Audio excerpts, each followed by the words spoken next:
13 sajand. Tänavat nimetatakse Munga tänavaks, sest selle ääres on dominiiklaste klooster.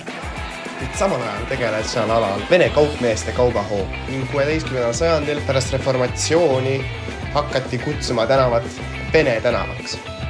Sakslased kutsusid seda veel pikka aega Munga tänavaks, hiljem Relva tänavaks ja siis lõpuks 20. sajandi algul hakati kutsuma Vene tänavaks.